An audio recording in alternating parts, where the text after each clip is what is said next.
वो भी लेना चाहती हूँ स्क्रीन पर।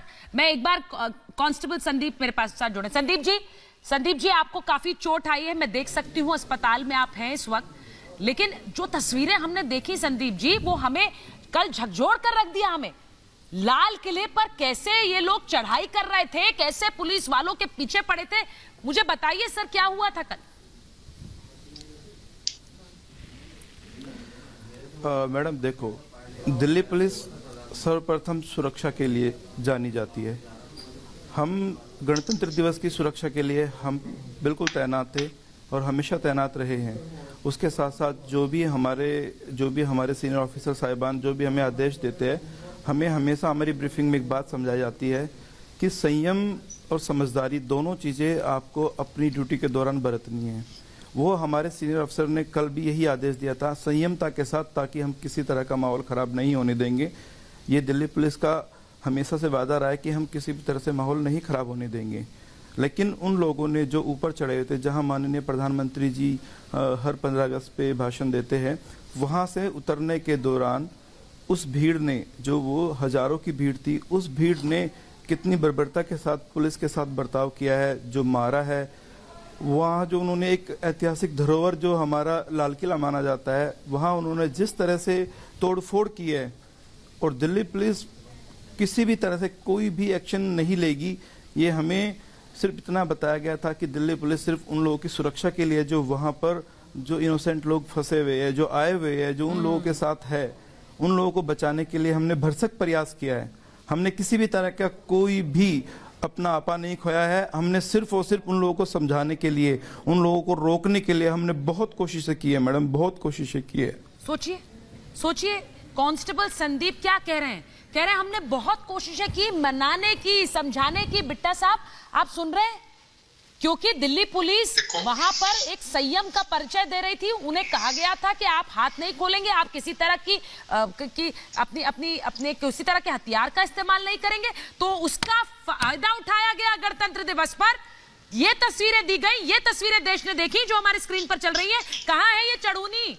ये क्यों नहीं बोलते हैं? ये सब नेता कहाँ हैं? उनमें से सभी लोग, उनमें से वे लोग कहाँ हैं? ये योगेंद्र यादव क्यों नहीं बोलते? उनमें से सब लोग नशे में थे, हर बंदा नशे में था। बोलिए मैडम, हर बंदा नशे में था। नशे में धुत होकर उन लोगों ने नशे में धुत होकर ये कार्रवाई किया है। वो लोग नशे में थे। उन्हें ये नहीं पता वो किसको मार रहे हैं, उनको खुद नहीं पता है वो किससे क्या बात कर रहे हैं। उनको गले लगा रहे हैं हम पकड़ के, भाई रुक जाइए, मत कीजिए, ये आपका ही अपना लाल किला है, मत कीजिए ऐसा। वो लोग नशे में इतने धुत थे, वो सबको पता है। वहां पे उन लोगों को पता है वो नशे में थे, वो नशे में ये सारी कार्रवाई कर रहे थे। और बहुत बहुत विभिन्न, बहुत ज्यादा घृणित कार्य हुआ है कि दिल्ली पुलिस उन लोगों की सुरक्षा के लिए सदैव साथ खड़ी रहती है, बावजूद इसके भी पुलिस को पीटना। और संदीप जी आप सही कह रहे हैं, जो बॉर्डर्स पर भी किसान बैठे हुए थे, उनकी सुरक्षा में भी तो पुलिस ही लगी है, वहां पर भी तो पुलिस ही है। आपने सही कहा बिट्टा साहब, यही लोग तो हैं जो वहां पर उनकी सुरक्षा में तैनात रहते हैं, और यहाँ उन्हीं पर हमला कर दिया। मैं खुद एक किसान का बेटा हूँ। हाँ बोलिए जो बोलिए बेटा साहब, आप बोलिए। खुद एक किसान का बेटा हूँ। देखो संदीप जी, मैं आपको सलूट कभी भी किसी जोगिंदर यादव उनको भी मैं सलूट करता हूँ। आपने बहुत सहन बरता, बहुत ज्यादा। आप चाहते तो गोली चला करते थे। सवाल सबसे बड़ा मेरा ये है, भानु प्रताप सिंह जी सामने बैठे हैं, मैं सलूट करता हूं उनको। ये वो भानु प्रताप सिंह जी है, आंदोलन काल में थे। जब भानु प्रताप सिंह जी को पता चला कि मेरी भारत माता के तिरंगे झंडे का अपमान हुआ है, उनका साथ छोड़ दिया। एक सिंह साहब को छोड़ रहा था आपके चैनल में, पता चला कि तिरंगे झंडे का अपमान हुआ है, उस आंदोलन को छोड़ दिया। ये कहे इनको, अगर भानु प्रताप जी को पूछूं आप किसान पहले हैं या भारतीय है या तिरंगा झंडा, ये जरूर कहेंगे मेरे लिए पहले भारत माता है, मेरे लिए तिरंगा झंडा है। पर पंजाब से एक भी व्यक्ति ये कहने को तैयार नहीं है कि भारत माता मेरा तिरंगा झंडा। वो कहेगा मैं तो किसान हूं। तिरंगे झंडे को आग लगा दो, तिरंगे झंडे का अपमान कर दो। भानु प्रताप सिंह जी के मन में क्यों नहीं आया? उनके मन के अंदर तिरंगे झंडे का अपमान आया, उन्होंने छोड़ दिया आंदोलन। उन्होंने आंदोलन ऐसे नहीं छोड़ा, उन्होंने तिरंगे झंडे का अपमान देख करके जवानों के ऊपर, जय जवान के जय किसान के ऊपर जब लाठियां चली, उन्होंने कहा नहीं मैं किसान नहीं हूं, मैं एक भारतीय हूं, मैं तिरंगे झंडे के आगे सिर झुकाता हूं। क्या ये झुकाने को तैयार है कोई अभी? बुलाइए इनको, किसी को एक भी नहीं कहेगा भारत माता की जय, वंदे मातरम। मेरे से पूछिए मैं कौन हूं? मेरा धर्म भारत मां, मेरी जात वंदे मातरम। हर एक हमारे गुरुओं ने, गुरु तेग बहादुर महाराज हिंद की चादर चांदनी चौक लाल किले के पास शीश कटवाया था। क्या कहा जाता था? पंजाब की चादर, हिंद की चादर, पूरे हिंदुस्तान की चादर। इन लोगों ने मेरी पगड़ी पे भी दाग लगाए। मैं 10 दिन से शोर मचा रहा हूं हाथ जोड़ के। अरे बड़ी मुश्किल से पंजाब में हमने पगड़ी के दाग मिटाए हैं, शरीरों पे बम खा करके। खालिस्तानियों, पंजाब के अंदर आपने 36,000 बेगुनाहों का कत्लेआम किया, 19,000 हिंदू भाइयों का कत्लेआम किया। हिंदू कोई नहीं बोला, कहता हमारा 9 मास का रिश्ता है।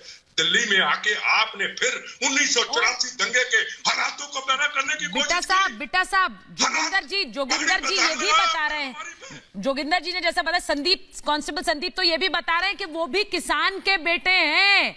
मैं चाहती हूं कि हरिनाम जी आप भी सुनिए, एक बार सुनिए संदीप जी को। संदीप जी एक बार फिर से बताइए। मैं चाहती हूं कि मेरे मेहमान ये बात सुने कि जो सुरक्षा आप ही उन किसानों की कर रहे थे जो वहां बॉर्डर्स पर बैठे हैं, आप खुद किसान हैं, किसान के बेटे हैं। हरिनाम जी आ रही हूं आपके पास, एक बार बोलिए संदीप जी। अवनीश जी आ रही हूं उसके बाद। मैडम मैं यही बताना चाह रहा था, हम भी किसान के बेटे हैं, हमने भी खेती की है, हमारे पास भी ट्रैक्टर है, हमें भी पता, हमें भी दुख है अगर कुछ गलत होता है तो। लेकिन एक किसान का बेटा, एक अन्नदाता का बेटा ऐसा बर्ताव तो नहीं कर सकता। ये तो नहीं हो सकता किसी भी तरह से। ये नहीं हो सकता कि एक किसान का बेटा अपने किसी पुलिस वाले के ऊपर हाथ उठाएगा, जिसको वो अपना भाई भी कहता है। वो कहता है कि हम भी किसान हैं, आप भी हमारे बेटे के जैसे है, वो हमारे भाइयों के जैसे है। लेकिन किसान एक पुलिस वाले के ऊपर हाथ उठा रहा है, ये तो पॉसिबल नहीं है ना। वो एक नशे में थे, मैं फिर बार बार ये बात कहूंगा, वो नशे में थे, वो उपद्रवी, वो सारे उपद्रवी थे, वो किसान के रूप में गुंडे थे, गुंडे। मेरे अवनीश जी बोलिए, उसके बाद मैं जाऊंगी हरिनाम जी के पास। अवनीश जी बोलिए। मैं सुचरिता एक बात और कहना चाहती हूँ। हम सब मिल करके देश की, दिल्ली की पुलिस को सल्यूट कर रहे हैं, लेकिन बड़ा दुर्भाग्य है कि आज रणदीप सुरजेवाला का बयान